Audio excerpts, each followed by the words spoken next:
Chers amis de la presse, sénégalais, sénégalaises, bonjour. Nous vous avons conviés aujourd'hui pour un exercice de communication avec le peuple sénégalais, d'ici et d'ailleurs, et avec la communauté internationale, sur une problématique nationale. Évidemment, il était prévu de faire une déclaration de presse. J'ai expressément demandé à ce qu'on puisse prendre quelques questions, mais vous comprendrez que nous sommes tenus ou astreints par le temps, malheureusement, parce que je devrais me retrouver à l'aéroport au plus tard à 14 heures, puisque je dois me rendre à Ziguinchor tout à l'heure. Nous sommes là pour parler d'une affaire qui défraie la chronique depuis quasiment 2 ans maintenant dans ce pays. Une vraie fausse affaire judiciaire, une affaire strictement politique, instrumentalisée par le pouvoir de Macky Sall dans le dessein exclusif d'écarter un candidat qui de loin semble être l'un des mieux placés pour remporter la prochaine élection présidentielle au Sénégal. De quoi est-il question? Vous rappelez qu'il y a 2 ans, presque mois pour mois, puisque l'affaire avait éclaté le 3 février 2021, nous sommes presque à cette même date pour l'année 2023, où une personne avait déposé une plainte contre ma personne pour un prétendu viol et menace de mort. J'avais très tôt dit à tout le monde qu'il s'agissait d'un grossier mensonge, d'un complot, et j'avais immédiatement cité un certain nombre de personnes impliquées dans le complot. Vous conviendrez tous que l'évolution de ce dossier a fini par convaincre tous les Sénégalais, et même la communauté internationale qu'on est en face d'une mascarade, et j'y reviendrai. Mais le président Macky Sall et son gouvernement n'en ont pas démordu. Parce que ce qu'il faudrait comprendre, c'est que plus que tout autre, c'est avec ce dossier-là que le président Macky Sall est en train de jouer son avenir politique. Je veux bien que les gens le comprennent, au niveau national comme au niveau international. L'avenir politique de Macky Sall et de son parti, l'Alliance pour la République, et de sa coalition politique est en train de se jouer avec ce dossier. C'est pourquoi ils n'ont lésiné sur aucun moyen, malgré l'évidence du complot dans ce dossier, malgré l'absence totale de preuves pouvant m'accabler, Macky Sall et son régime se sont agrippés parce qu'ils en font une question de vie ou de mort, au risque même d'embraser le pays. Je voudrais dire qu'on est là dans la poursuite, dans la continuation du scénario d'une dame appelée Dior Diagne, qui se trouve être l'épouse, m'a-t-on dit en tout cas, de M. Antoine Diome, ministre de l'Intérieur de Macky Sall. Pourquoi je dis cela? Parce qu'on a tendance souvent à oublier, il est bien qu'on recontextualise un certain nombre de choses. Dès l'éclatement de cette affaire, Madame Dior Diagne avait fait fuiter un SMS dans lequel elle définissait le plan qui était le leur. Dans ce dossier DSK, il ne faut surtout pas l'arrêter ou l'emprisonner. Le pays et les Sénégalais d'ici et de l'étranger vont manifester. Le pays sera enfermé dans un cycle. Il ne faut surtout pas l'arrêter. il faut l'inculper, le convoquer, que les juges lui posent des questions, qu'on programme le procès et qu'on lui arrache un aveu, ne serait-ce que d'une relation sexuelle, ce qui va le discréditer définitivement aux yeux des Sénégalais. Ce message, vous l'avez tous lu et vous l'avez vu. On est exactement dans le déroulement de ce schéma qui n'a rien à voir avec un dossier judiciaire. Nous avions très tôt cité les acteurs du complot. M. Mamour Diallo, et vous avez tous entendu des audios qui l'incriminent. Vous avez entendu des témoignages qui l'incriminent. Et tout ça est entre les mains de M. Maham Diallo, que je ne considère pas comme un juge d'instruction, mais j'y reviendrai. J'avais cité l'avocat Maître Gabisso. Quand je disais tout ça en février 2021, il n'y avait pas encore tous ces éléments de preuve. C'est ça qui est important. Et par la grâce de Dieu, chemin faisant, des éléments de preuve sont sortis jour après jour, semaine après semaine, des éléments accablants, des éléments incontestables pour venir étayer le complot et désigner les responsables de ce complot. J'avais cité tous ces gens-là. J'avais cité M. Serigne Bassirou Gueye comme étant un éminent élément, procureur de la République. Le procureur de la République, Serigne Bassirou Gueye, que j'avais cité comme étant un éminent acteur du complot.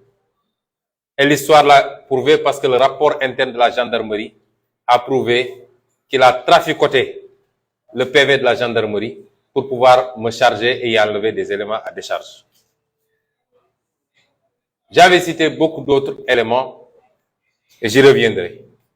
Je voudrais que les Sénégalais ajoutent à cette liste, à partir d'aujourd'hui, M. Omar Maham Diallo. Cet homme n'est pas un magistrat, c'est pas un juge, et c'est un danger pour le pays. D'abord, comment il a été choisi? Il a été choisi sur des bases de parenté, sur des bases régionalistes. Il a été choisi par Macky Sall uniquement sur cette base. Et ce n'est pas nouveau dans la manière de Macky Sall de conduire les choses pour venir faire le sale boulot qu'il a fait. Ensuite, pourquoi il a été choisi? Il a été choisi parce que dès l'éclatement de ce dossier, rien ne disait que M. Omar Maham Diallo hériterait de ce dossier. Il était un juge à Ziguinchor. Il était un juge à Ziguinchor. Vous savez, quand Dieu veut faire les choses, il les fait bien. Parce que rien ne pouvait faire penser que M. Samba Sall, qui était relativement jeune, allait décéder dans le temps qu'on connaît, et que peut-être Macky Sall, après avoir cherché pendant 8 mois l'homme qu'il lui fallait pour exécuter la sale besogne, allait chercher Omar Maham Diallo à Ziguinchor. Et c'est parce qu'il ne s'y attendait pas qu'il avait publié sur sa page Facebook un texte à charge contre ma personne.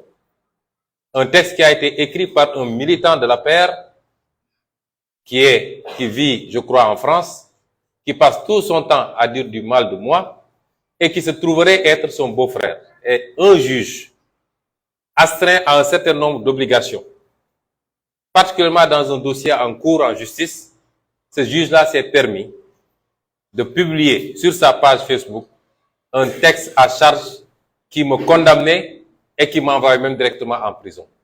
Pensez-vous qu'il soit normal 8 mois plus tard qu'on aille chercher ce même juge pour lui confier ce dossier? Et c'est pourquoi on ne pouvait rien attendre d'autre de Omar Maham Diallo. Le jour où je suis entré dans son bureau pour la première fois et que je vois que le bureau était totalement humidifié d'eau bénite ou d'eau maudite, je ne sais pas, en tout cas de safara, et quand je me suis mis en face d'un juge qui est allé se faire mettre des sparadraps et je ne sais quoi à la main, parce qu'on lui avait dit qu'il ne faut pas serrer la main à Sonko, et je n'étais pas venu pour lui serrer la main. D'ailleurs, j'ai compris que ce monsieur était venu en mission commandée, qu'il ferait semblant d'instruire un dossier, mais que son ordonnance était déjà prise depuis très longtemps, et peut-être même écrite ailleurs. Je l'ai compris, et je l'ai dit immédiatement à mes avocats en disant que c'est une mascarade, mais ce monsieur a déjà pris son ordonnance. Il a pris son ordonnance pour continuer un projet que Macky Sall, son ministère de la Justice et son ministère de l'Intérieur sont en train d'appliquer depuis février 2021. Bien avant ça, vous avez tous vu qu'ils ont commencé, sous prétexte de faire des travaux au tribunal, à mettre des barrières électriques autour de tout le tribunal pour préparer un procès, alors que le juge d'instruction était en train d'instruire. Vous ne mettez pas des barrières électrifiées à Rebeuss ou je ne sais où, vous en mettez au tribunal parce que vous pensez qu'il vous faut forcer un procès et que ce serait un procès à risque. L'attitude de ce juge est déplorable et n'honore pas la magistrature. Ce juge a voulu passer sous silence tous les éléments à décharge dans ce dossier, alors qu'il n'y a pas un seul élément à charge. On n'a jamais vu un dossier de ce genre dans l'histoire judiciaire du monde, je dis. Un dossier qui se présente comme ça et qu'un juge d'instruction ose renvoyer. Il n'a même pas osé suivre la procédure. C'est par mail qu'il a envoyé aux avocats pour leur dire que je renvoie. C'est extrêmement grave. Comment est-ce qu'un juge peut mettre à l'écart le rapport interne de la gendarmerie? La gendarmerie, c'est un corps d'élite. Et c'est la gendarmerie qui a fait l'enquête préalable, l'enquête préliminaire.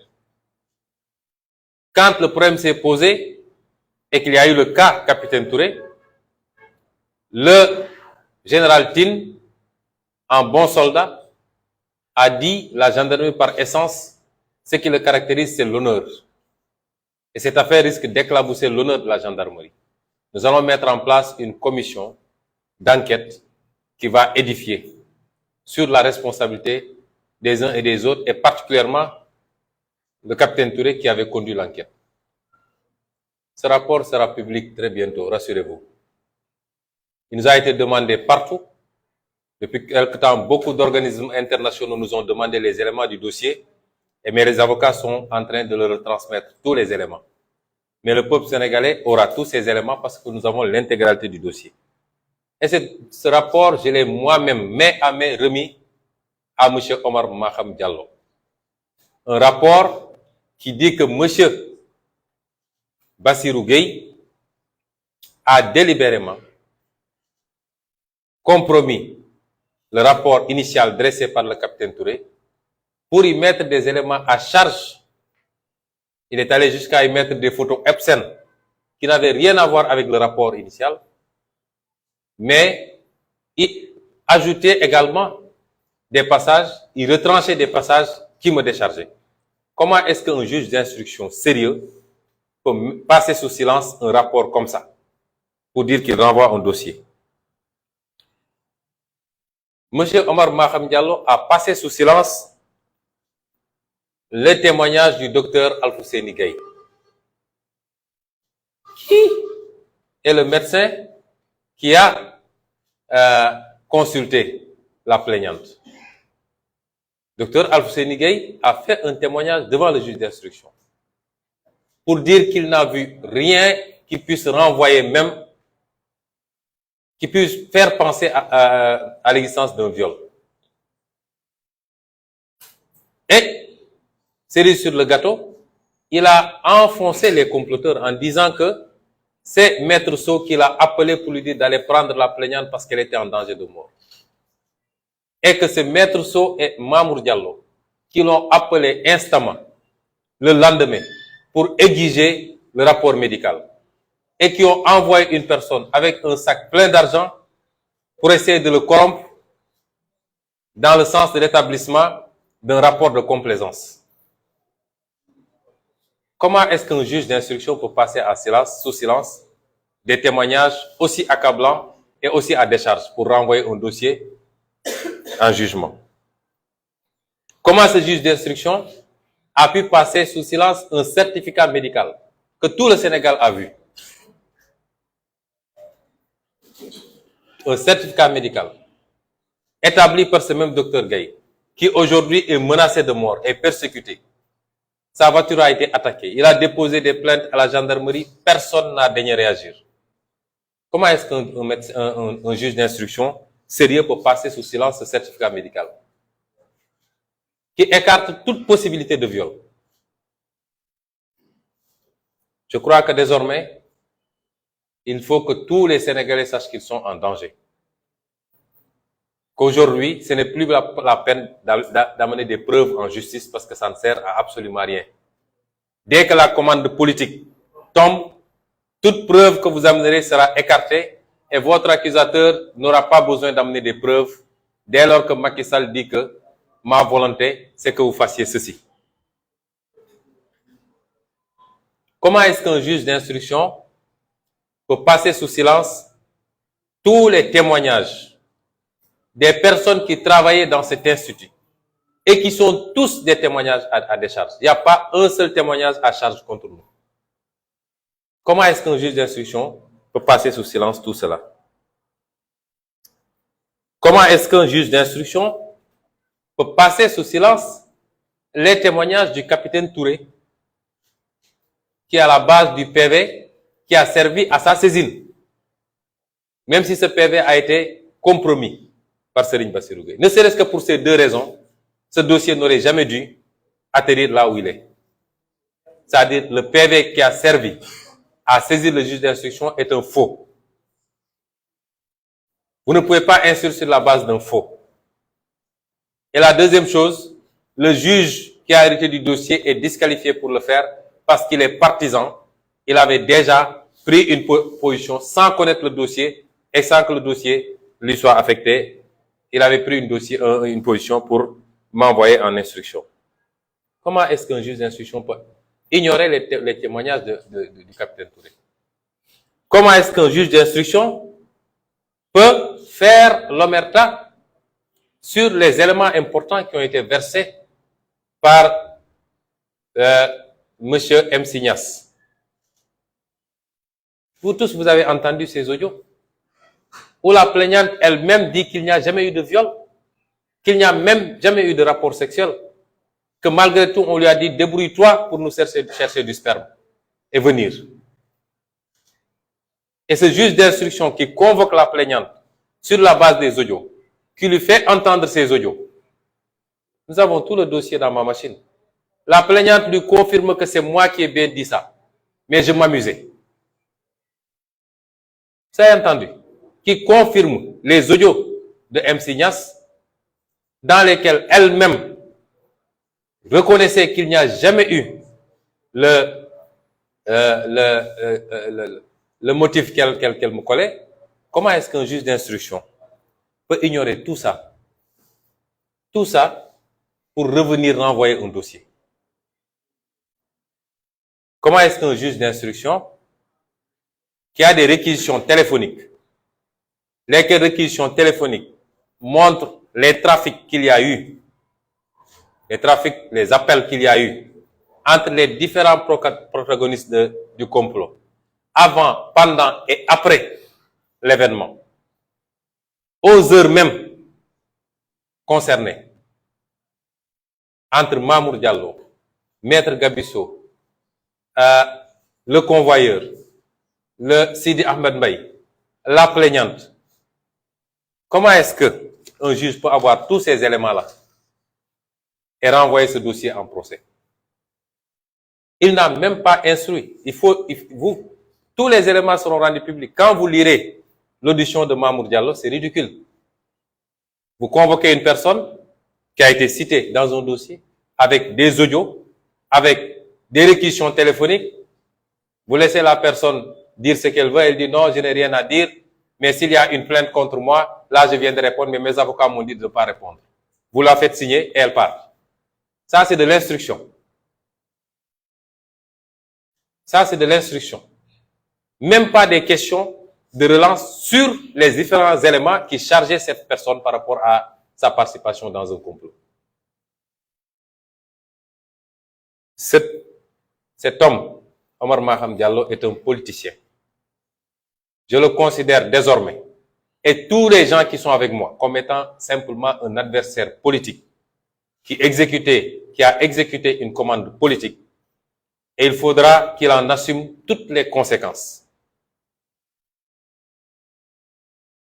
Il faut qu'il assume sa responsabilité par rapport à tout ce qui pourrait se passer.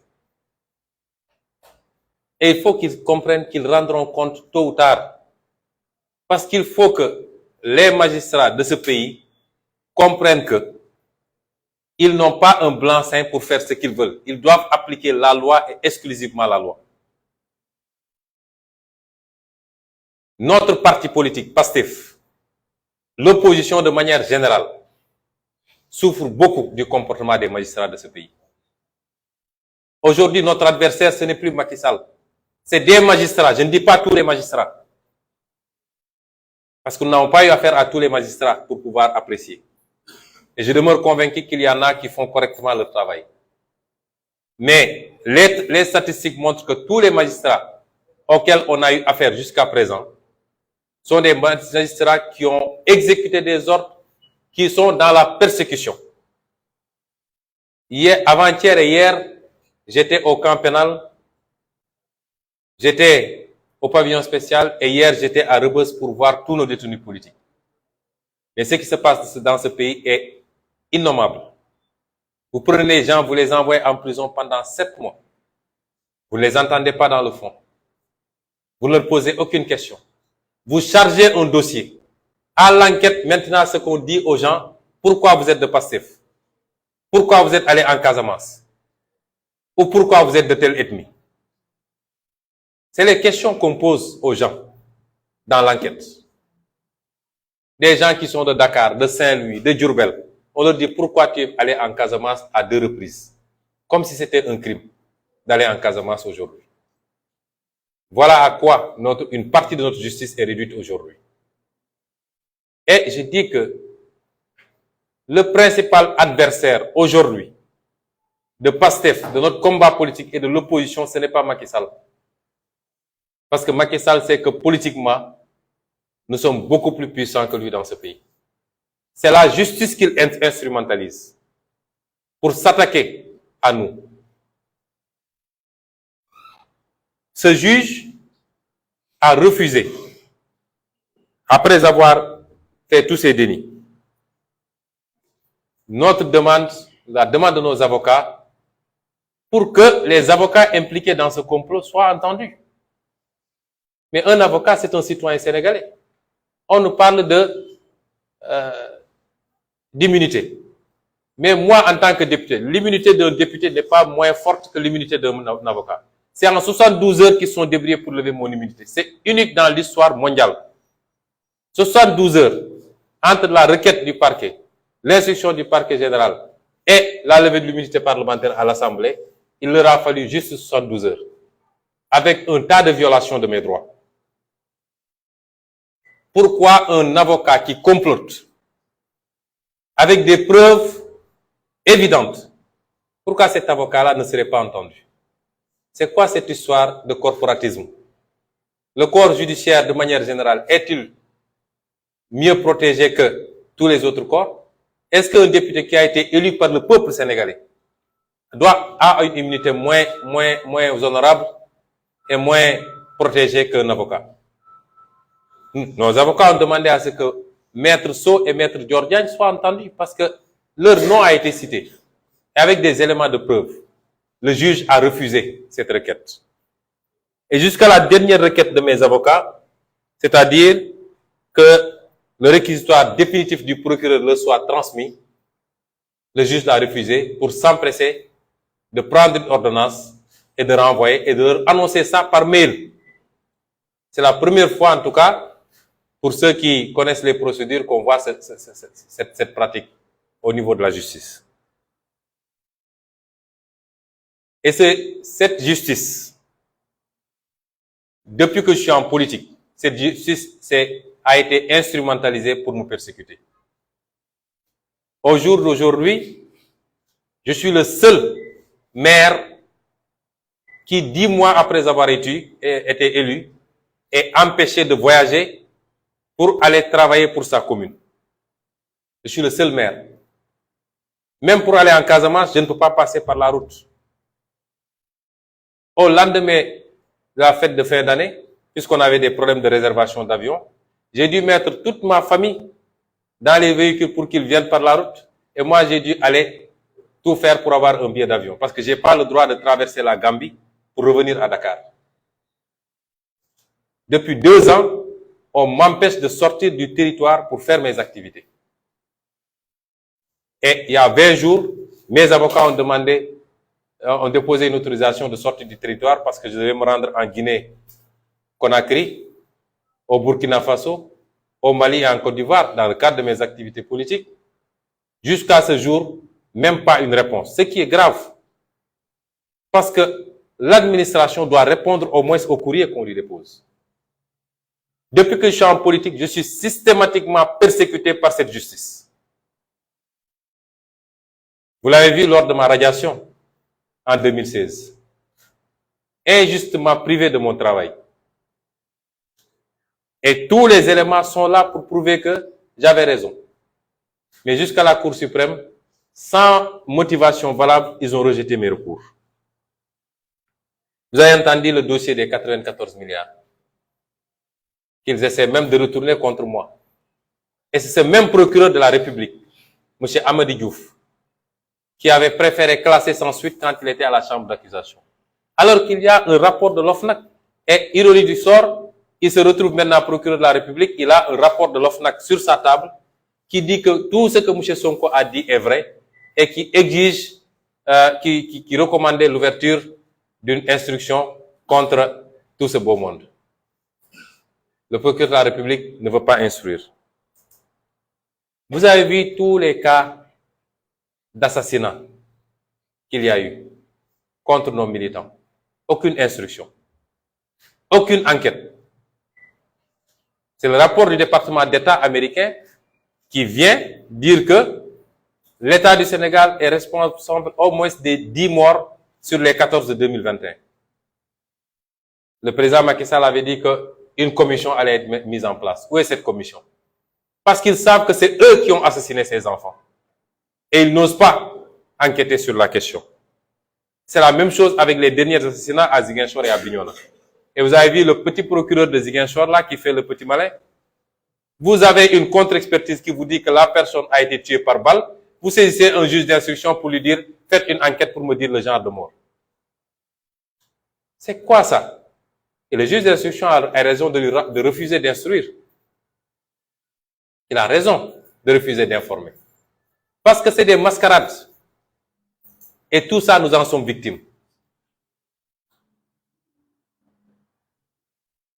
Quand nous saisissons la justice ne bouge jamais. J'ai parlé des 94 milliards. J'ai déposé des plaintes contre M. Mahmoud Diallo. Aucune réaction. Contre Maître Gabisso. Aucune réaction. Contre la plaignante Adji Sarr. Aucune réaction. Contre Serigne Bassirou Gueye. Il n'y a que sur ce dossier que le parquet général a transmis le dossier à la DIC qui m'a appelé pour confirmer ma plainte. Tous les dossiers que nous déposons, nous, la justice fait le mourant et laisse le dossier mourir de sa belle mort. Mais dès lors qu'il y a un dossier qui nous concerne, mais je n'ai jamais compris cette précipitation-là. Par exemple, ce faux dossier de diffamation d'un homme que je ne veux même pas nommer, mais si vous voyez la diligence avec laquelle le parquet s'est emparé du dossier, ils n'ont même pas osé dire à la personne de faire une citation directe. C'est une citation du parquet. Et il y a 3 jours, c'est à 6 heures du matin que les policiers de la DIC se sont présentés chez moi pour prétendrement nous donner une convocation, bien après délai d'ailleurs. Bien après délai. Mais nous, quand on dépose une plainte, la justice n'instruit jamais. Ou alors préfère classer sans suite. Et quand vous parlez, on dit oui, il s'attaque aux magistrats, il s'attaque à l'institution. D'ailleurs, les magistrats ne sont pas l'institution judiciaire. Il faut faire la part des choses. C'est un corps.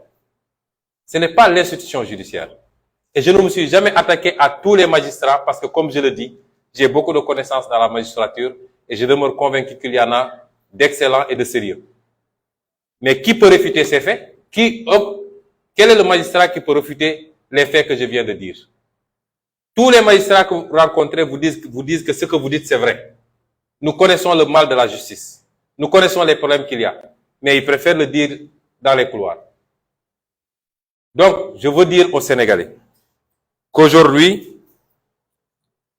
nous avons un adversaire politique et c'est une partie de la justice sénégalaise et il faut y ajouter dans cette liste désormais M. Omar Maham Diallo. Je voudrais conclure pour dire aux gens, à tous les Sénégalais, ce que j'avais dit en 2021 et je le réitère. J'ai toujours invoqué mon droit légitime, constitutionnel à la résistance, moi, Ousmane Sonko. Et jusqu'à la fin de ma vie, je résisterai. Nous n'accepterons jamais l'injustice. Personne ne peut m'empêcher, s'il plaît à Dieu, d'être candidat en 2024. Et je ne vois pas le juge qui va me condamner à 5 ans d'emprisonnement dans ce dossier-là. Que chacun assume sa responsabilité parce que les gens sont dans leur bulle, ils font leur conciliabule, ils manipulent des textes, ils font dire ce qu'ils veulent à la loi et ils pensent que ça va continuer à passer dans ce pays. Trop, c'est trop. Il faut arrêter. Tous les gens qu'ils ont jetés en prison, c'est des pères de famille comme eux. C'est des fils de quelqu'un comme eux. Vous ne pouvez pas prendre des gens pour les envoyer en prison sans aucune base et vous rentrez tranquillement chez vous, retrouvez votre femme et votre enfant. C'est ces frustrations cumulées qui peuvent conduire ce pays à des situations qu'on ne souhaite pas. L'injustice est le nid de tous les comportements agressifs. Nous avons toujours appelé à la paix. Dans un pays, la justice est le dernier rempart de la stabilité sociale. Lorsque cette justice s'agenouille, lorsque cette justice s'aplatit devant le pouvoir exécutif, il n'y a plus de rempart contre l'injustice. Et je voulais dire également que pour nos vis-à-vis de l'affaire, je ne parle même pas de Benno Bokk Yakaar, ce pays-là, nous l'avons en partage. Il y a des choses qui se passent depuis trop longtemps, ça ne peut pas continuer. Cette campagne d'invective, d'insultes, de diabolisation, cette utilisation de tous les leviers pour s'attaquer à des adversaires politiques qui n'ont commis aucun crime, si ce n'est d'avoir des idées contraires, il faut que ça cesse. Parce que nous habitons tous ensemble dans ce pays. Et vous savez que nous pouvons faire ce que vous êtes en train de faire. Les milices que Macky Sall a montées, nous les connaissons. Nous connaissons ceux qui les dirigent. Ceux qu'ils amènent à Ziguinchor, nous les connaissons. Nous savons même où ils logent. C'est dans ce pays que vous voyez des milices qui ont été entraînées, qui circulent avec des grenades lacrymogènes et des armes, qui les utilisent devant les forces de l'ordre et personne ne bouge. Aucun policier n'ose les arrêter. C'est ça le régime de Macky Sall. Et au-delà, enfin, rappeler aux Sénégalais aussi qu'il faut qu'on évite les diversions. Nous mènerons les combats que nous devons mener. Mais tout ça, c'est pour faire oublier le rapport de la Cour des comptes et les autres à venir. Parce que le Sénégalais est très émotif, il a tendance à oublier rapidement. Tout ça, c'est pour faire oublier le rapport de la Cour des comptes. Et depuis quelques jours, depuis 2 ou 3 jours, d'ailleurs, même la presse a oublié, n'en parle plus. Or, c'est ça le vrai problème du Sénégal. C'est ça qui justifie la situation catastrophique que nous vivons. Tout ça, c'est pour faire oublier la hausse des prix. On augmente tous les prix dans ce pays. L'électricité, le carburant, tout ce que vous voulez. On veut que vous, les Sénégalais, vous oubliez cela. et que vous continuez à souffrir, mais à rester à commenter sur d'autres choses. Tout cela, c'est pour faire oublier cette série tragique d'accidents avec son lot de morts qui engage la responsabilité directe de l'État, puisque c'est une mauvaise politique en matière de parc automobile, en matière d'infrastructures routières, en matière de contrôle technique qui nous conduit à cette situation-là. C'est ça l'objectif. Et il ne faudrait jamais, certes ce combat est important pour nous tous, mais il ne faudrait jamais qu'on l'oublie, qu'on oublie la grande question de l'heure. Et je voudrais terminer pour dire que nous allons continuer nos activités parce que nous préparons 2024. La semaine prochaine, dès mon retour de Ziguinchor, Inch'Allah, je reprends le Nemmekou Tour, mais nous invitons tous les patriotes et tous les sympathisants au méga meeting de ce dimanche à Keur Massar. mbokk yi ñu ngi leen di gërëm di leen sant woote woon ndaje bi pour waxtaan ci li nga xam ne moo xew ci réew mi li xew ci réew mi mooy coow loo xam ne taaloon na réew mi ñaari at ci gannaaw